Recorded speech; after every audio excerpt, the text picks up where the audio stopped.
Good morning student. आज हम हिंदी व्याकरण में संधि पढ़ेंगे। देखते हैं संधि की परिभाषा। दो वर्णों, स्वर या व्यंजन के मेल से होने वाले विकार को संधि कहते हैं। दो वर्णों, अब दो वर्णों कौन से? तो स्वर भी हो सकता है और व्यंजन भी हो सकते हैं। इन दोनों के मेल से जो विकार या जो परिवर्तन होता है वो कहलाता है संधि। दूसरे अर्थ में देखते हैं कि संधि का सामान्य अर्थ है मेल। इसमें दो अक्षर मिलने से तीसरे शब्द की रचना होती है। इसी को हम क्या कहेंगे? संधि। उन पदों को मूल रूप में पृथक कर देना वो क्या कहलाता है? संधि विच्छेद। यानी जब दो वर्ण या दो अक्षर जब मिलते हैं और कोई तीसरे अक्षर या शब्द की रचना होती है तो वो संधि कहलाती है। लेकिन जो संधि बन गई है या जो शब्द बन गया है, उन शब्दों को जब हम अलग करके लिखते हैं तो वो कहलाता है संधि विच्छेद। जैसे एग्जाम्पल के लिए दिया है हिम प्लस आलय, तो क्या बना? हिमालय। अब ये हिमालय शब्द जो है वो क्या हो गई? संधि हो गई। लेकिन अगर यहाँ पर दूसरा उदाहरण है अत्याधिक। अत्याधिक को हमने दो भागों में विभक्त किया है, तो जैसे अति प्लस अधिक, तो अति प्लस अधिक यह क्या कहलाएगा? संधि विच्छेद। अब यहाँ पे कुछ और उदाहरण दिए। यथा प्लस प्लस उचित, यथोचित। यश प्लस इच्छा, यशिच्छ। अखि प्लस ईश्वर, अखिलेश्वर। आत्मा प्लस उत्सर्ग, आत्मोत्सर्ग। महा प्लस ऋषि, महर्षि। लोक प्लस उक्ति, लोकोक्ति। संधि निरर्थक अक्षरों को मिलकर सार्थक शब्द बनाती है। संधि में प्राय शब्द का रूप छोटा हो जाता है। संधि जो है वो संस्कृत का ही शब्द है। ये जो हमने उदाहरण देखे, ये उदाहरणों में हम देख सकते हैं कि कुछ वर्ड या कुछ शब्द ऐसे निरर्थक हैं, लेकिन जब उसकी संधि बनाई जाती है तो वो क्या बन जाते हैं? सार्थक। सार्थक का मतलब होता है अर्थपूर्ण शब्द। अब देखते हैं संधि के भेद। वर्णों के आधार पर संधि के तीन भेद होते हैं। पहला स्वर संधि, व्यंजन संधि और तीसरा है विसर्ग संधि। अब इन भेद के बारे में हम चर्चा करेंगे। आगे है पहला स्वर संधि। स्वर संधि हम किसे कहेंगे? स्वर मीन्स को क्या? तो स्वर वर्णमाला में हम स्वर कितने मानते हैं? 11। अ से लेकर आहा तक जो होते हैं वो सभी क्या है? स्वर हैं। और इन स्वरों को स्वर संधि जो कहा गया है, दो स्वरों से उत्पन्न विकार अथवा रूप परिवर्तन को स्वर संधि कहते हैं। जैसे नाम से ही हम जान सकते हैं स्वर संधि मीन्स क्या? तो जहाँ पे स्वर होंगे और जो दो स्वरों को मिलकर जो परिवर्तन उत्पन्न होता है या जो परिवर्तन होता है हम उसे कहेंगे स्वर संधि। अब जैसे यहाँ पर एग्जाम्पल दिया है विद्या प्लस अर्थी, क्या बना? विद्यार्थी। सूर्य प्लस उदय, क्या बनेगा? सूर्योदय। मुनि प्लस इंद्र, क्या बना? मुनीन्द्र। कवि प्लस ईश्वर बना कवीश्वर। और महा प्लस ईश, क्या बना? महेश। अब यहाँ पे हम कैसे जानेंगे कि स्वर संधि होती क्या है? तो जैसे विद्या प्लस अर्थी देखा, तो विद्या प्लस अर्थी में विद्या प्लस अर्थी, द्या में आ की मात्रा है और अर्थी में अ स्वर है और द्या में आ स्वर है। तो ये दोनों के स्वर से जो परिवर्तन हुआ है विद्यार्थी, तो विद्या में द्या आ की ही मात्रा लगी है, तो वो क्या कहलाएगा? स्वर संधि। जैसे सूर्य प्लस उदय, सूर्य, सूर्य में अ का स्वर है और प्लस उदय, उदय में उ स्वर है, तो अ प्लस उ क्या बना? यो। तो यो जो विकार हुआ है वो क्या कहलाएगा? स्वर संधि। ऐसे कई सारे एग्जाम्पल है जिसको हम अधिक अच्छे से पढ़ सकते हैं। स्वर संधि के भी 5 भेद होते हैं। दीर्घ संधि, गुण संधि, वृद्धि संधि, यण संधि, अयादि संधि। अब पहला प्रकार देखते हैं दीर्घ स्वर संधि। दीर्घ स्वर संधि मीन्स क्या है? दीर्घ का मतलब क्या होता है? बड़ा। अब स्वर में भी बड़े स्वर और छोटे स्वर होते हैं, है ना? जैसे आ हो गया, आ में आ बड़ा स्वर है। ई में बड़ी ई दीर्घ स्वर है। उ में बड़ा उ दीर्घ स्वर है।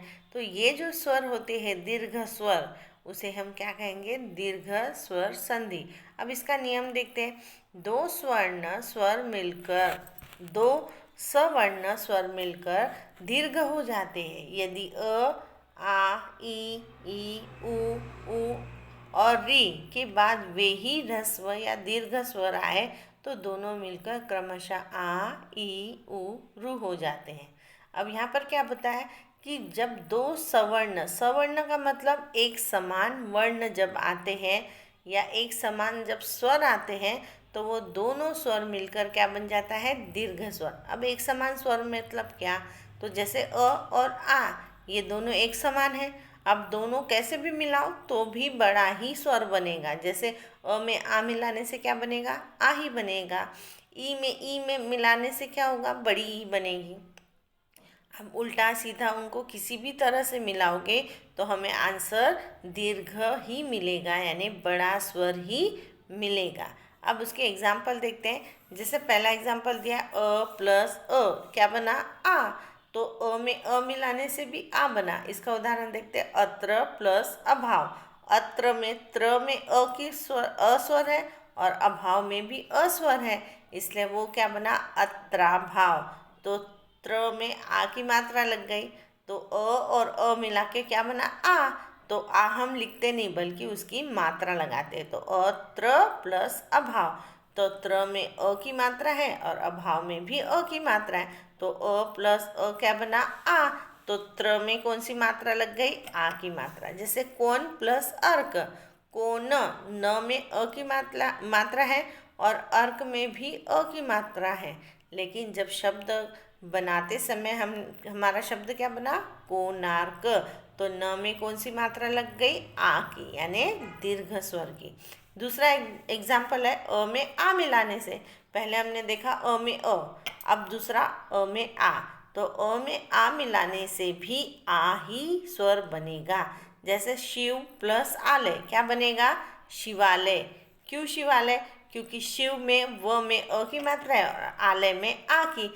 जैसे हमने नियम देखा कि अ में आ मिलाने से आ ही बनता है, वैसे व में अ है और प्लस आलय में आ है, तो अ प्लस आ क्या बनेगा, आ। और इसलिए आ की मात्रा व में लग गई तो क्या बना, वो शिवालय। वैसे ही भोजन प्लस आलय, न में अ की मात्रा है और आलय में आ की मात्रा है, तो अ और आ मिला के क्या बनेगा, आ। तो न में आ की मात्रा लग गई, भोजनालय। समझ में आया क्या। चलो आगे देखते हैं। और दूसरा है दीर्घ संधि का ही उदाहरण, विद्यार्थी। विद्यार्थी, जब अब हमने पहला देखा अ में अ मिलाने से आ बना, अ में आ मिलाने से भी आ बना। अब आ में अ मिलाने से भी क्या बनेगा, अर्थ आ ही बनेगा। अब एग्जाम्पल के लिए विद्या प्लस अर्थी तो क्या बना, विद्यार्थी। तो विद्या, द्या में आ की मात्रा है और अर्थी में अ है, तो आ प्लस अ क्या बनेगा, आ ही बनेगा। तो विद्या प्लस अर्थी क्या बना, विद्यार्थी। लज्जा प्लस अभाव, जा में आ की मात्रा है और अभाव में अ है, तो जा में क्या बनेगा, आ ही बनेगा, इसलिए क्या बना शब्द, लज्जा भाव। अब आ में आ की मात्रा मिलाने से क्या बनेगा, वो भी आ ही बनेगा।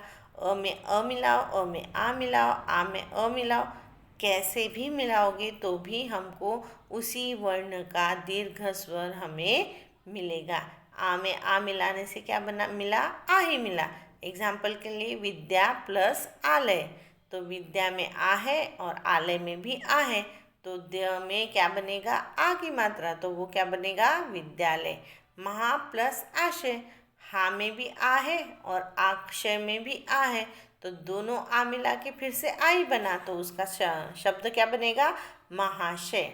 अब दूसरा है ई प्लस ई प्लस ई क्या बनी, बड़ी ई। तो जैसे एग्जाम्पल गिरी प्लस इंद्र, गिरीन्द्र। र में छोटी की मात्रा है और इंद्र में भी छोटी की मात्रा है, लेकिन जब शब्द बनेगा तो र में कौन सी मात्रा बन जाएगी, बड़ी ई की।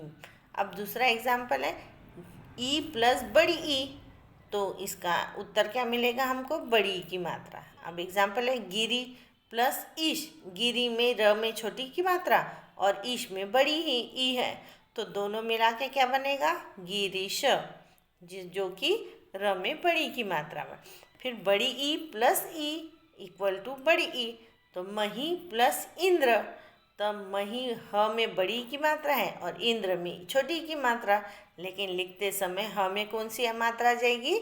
बड़ी ई की मात्रा ही आ जाएगी। उसके बाद में और है बड़ी ई प्लस बड़ी ई, वो भी बनेगा बड़ी ई ही। तो इसका एग्जाम्पल है पृथ्वी प्लस ईश। व में भी बड़ी ई है और ईश में भी बड़ी ही, तो वो ई में ही परिवर्तित होगा, इसलिए वो बनेगा पृथ्वीश। फिर है उ प्लस उ इक्वल टू बड़ा ऊ, तो क्या बनेगा? भानु प्लस उदय। न में छोटा ऊ और उदय में भी छोटा ऊ, तो लिखते समय वो बड़ा ऊ में परिवर्तन हो जाएगा, तो क्या बनेगा? भानु उदय। वैसे ही बड़ा ऊ प्लस छोटा ऊ इक्वल टू बड़ा ऊ, तो जैसे स्वयंभू प्लस उदय, स्वयंभू में बड़ा ऊ है और उदय में भी छोटा ऊ, तो वो बनते समय स्वयंभूदय, यानी भ में बड़े ऊ की मात्रा ही लगेगी।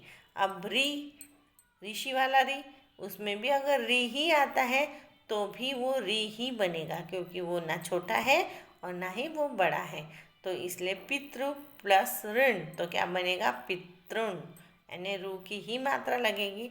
दूसरा देखते हैं गुण स्वर संधि। गुण स्वर संधि में क्या है नियम?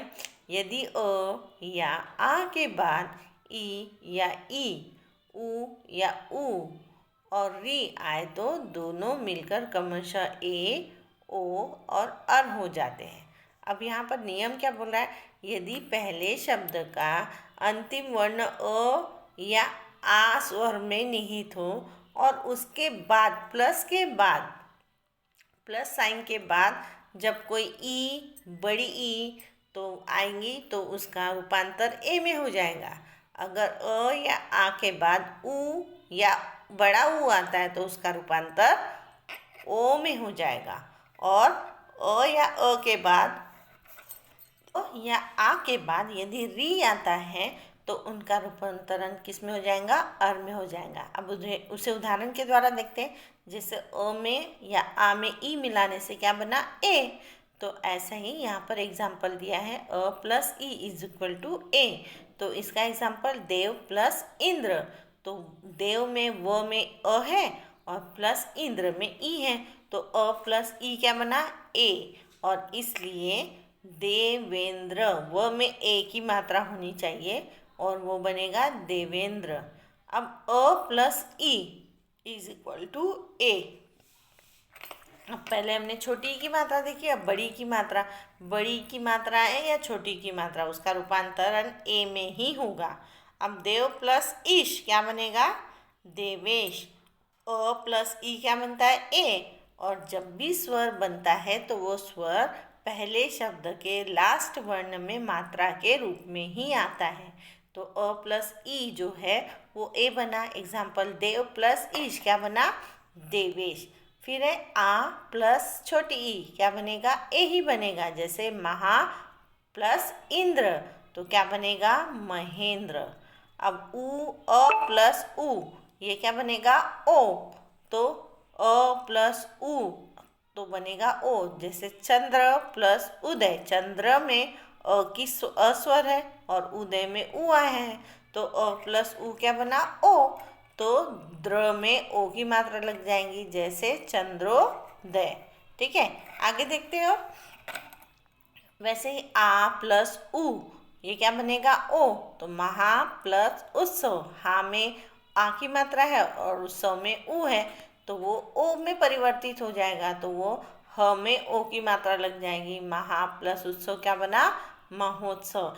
ये याद रखना कि कभी भी जब स्वर के मेल से जो परिवर्तन उत्पन्न होता है या जो नया स्वर बनता है, वो स्वर पहले शब्द के अंतिम वर्ण में मात्रा के रूप में लगता है। ठीक है, अब आ प्लस उ क्या बना? ओ, तो इसका एग्जाम्पल है गंगा प्लस उर्मी, तो गंगा में आ है और उर्मी में छोटा बड़ा उ है, तो इसका परिवर्तन क्या किस में होगा? ओ में, तो गंगोर्मी, गंगोर्मी गा में क्या बने? ओ की मात्रा बनी। अ प्लस री तो क्या बनेगा? अर, तो जब देव प्लस ऋषि तो व में अ है और ऋषि में री है, तो यहाँ पे अर की मात्रा तो नहीं लगती लेकिन उसका उच्चारण आता है, इसलिए वो देवर्षि हो जाएगा। तो देवर्षि और आ गया देवर्षि, तो श में रेफ की मात्रा आ गई। अब आ प्लस री की मात्रा तो भी क्या बनेगा, अर ही बनेगा। जैसे महा प्लस ऋषि, तो हा में आ की मात्रा है और री है, तो आ प्लस री क्या बना, अर, तो महर्षि। जैसे देवर्षि हो गया वैसे महर्षि, तो श के ऊपर क्या बना, रेफ लगा दिया गया। उसके बाद है वृद्धि संधि। वृद्धि संधि में हम देखते हैं कि वृद्धि संधि होती क्या है।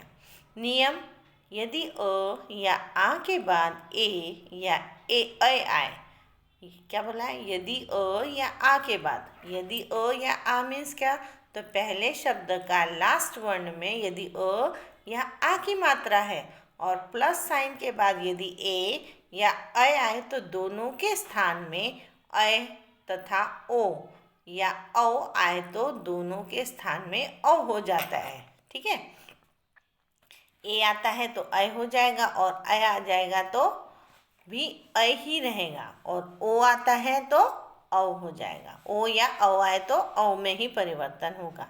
अब एग्जाम्पल देखते हैं इसको अच्छे से। A plus A equal to A में अ या आ में ए या आए तो भी वो अ ही बनेगा। जैसे अ प्लस ए बना तो इसका क्या परिवर्तन हुआ, अ में परिवर्तन हुआ। एग्जाम्पल एक प्लस एक, तो क में भी अ है और एक में ए है, तो अ प्लस ए क्या बना, अ, तो एक क में क्या मात्रा लग गई, अ की मात्रा लग गई। समझ में आया। अब दूसरा है अ प्लस अ, तो भी क्या बनेगा, अ ही बनेगा। जैसे नौ प्लस ऐश्वर्य, तो वह जो दिया है वो अ की मात्रा है और ऐश्वर्य में अ है, तो ये अ में अ मिलाओ या अ में ए मिलाओ तो भी क्या बनेगा, अ ही बनेगा। तो ये जो मात्रा परिवर्तन हो रहा है तो वो फर्स्ट शब्द का लास्ट वर्ण है उसमें मात्रा के रूप में परिवर्तित होकर आता है। तो नौ प्लस ऐश्वर्य क्या बनेगा, नवैश्वर्य। ठीक है, उसके बाद है आ प्लस ए क्या बनेगा, अ, तो महा प्लस ऐश्वर्य क्या बनेगा, महेश्वर्य। ठीक है, और सदा प्लस एव क्या बनेगा, सदैव। तो ए आ में ए मिलाने से अ बन जाता है, तो अ में हम मात्रा लगाते समय ध्यान रखना कि ऊपर में दो मात्राएं आती हैं। ठीक है, उसके बाद अ में ओ मिलाने से क्या बनेगा, औ। अ में ओ मिलाओ या अ में औ मिलाओ तो भी उसका रूपांतर औ में ही होगा। जैसे परम प्लस ओजस्वी, तो क्या बनेगा, परमौजस्वी, तो म में औ की मात्रा लग गई। ठीक है, आगे देखते हैं। जैसे वन प्लस औषधि, ठीक है, तो अ में औ मिलाने से भी वो क्या बनेगा, औ ही बनेगा। तो वन प्लस औषधि क्या बनेगा, वनौषधि।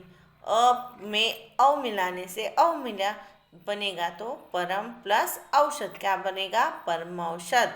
आ में ओ मिलाने से भी औ बनेगा, जैसे महा प्लस ओजस्वी, महौजस्वी। आ में औ मिलाने से भी औ ही बनेगा, जैसे महा प्लस औषध क्या बनेगा, महाौषध। अब उसके बाद देखते हैं चौथा उदाहरण यन संधि का। यन संधि क्या होती है, इसका नियम है, यदि ई या बड़ी ई, उ या बड़े उ और री के बाद कोई भी भिन्न स्वर आए तो ई का यू बन जाता है, उ का व बन जाता है और री का र हो जाता है। समझ में आया क्या।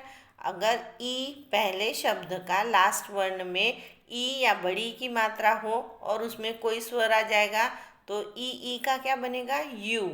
ठीक है, और अगर पहले शब्द का अंतिम अक्षर उ या उ की मात्रा से निहित होगा और उसके बाद में कोई भी स्वर अ से लेके आहा तक कोई भी स्वर आए तो वो क्या बनेगा, उ का वो बन जाएगा।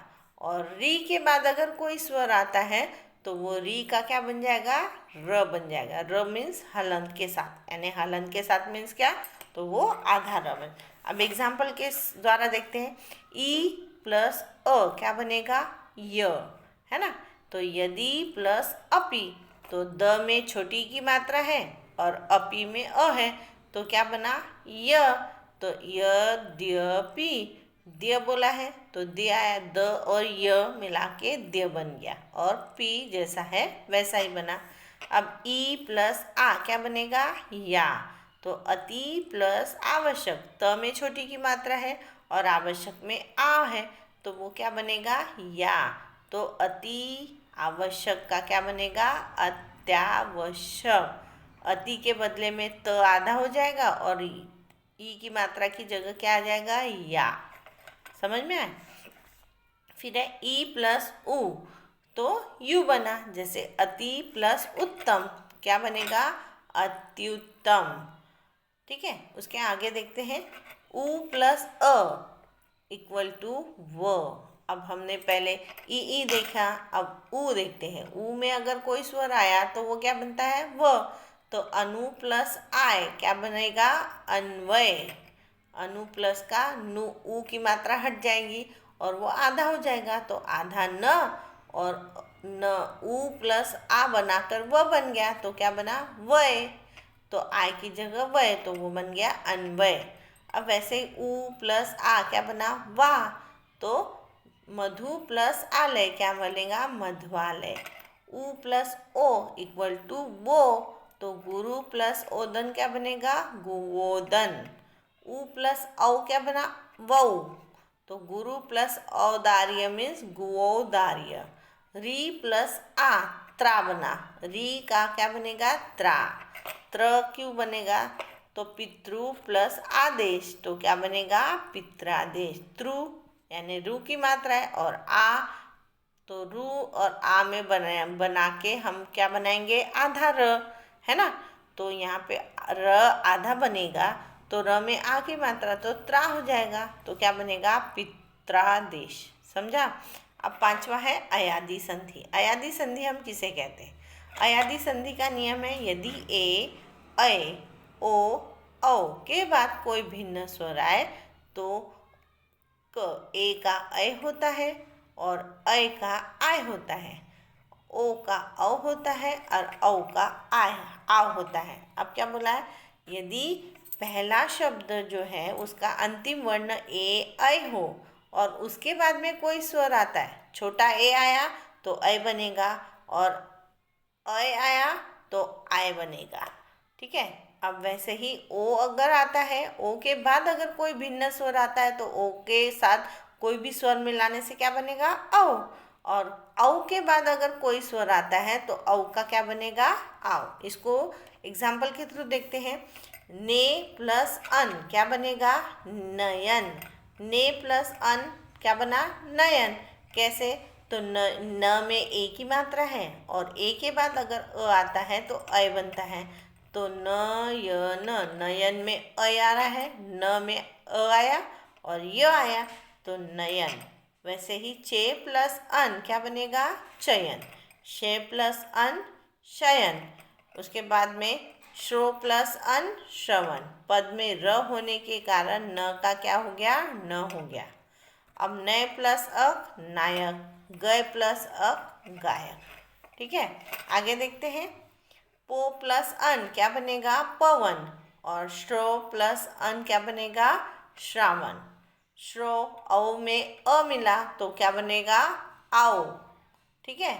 और पौ प्लस अन में आओ बनेगा तो पौ प्लस अन क्या बनेगा, पवन। पौ प्लस अक क्या बना, पावक। ठीक है। इसके आगे हम नेक्स्ट वीडियो में देखेंगे कि व्यंजन संधि होती क्या है। Okay, thank you.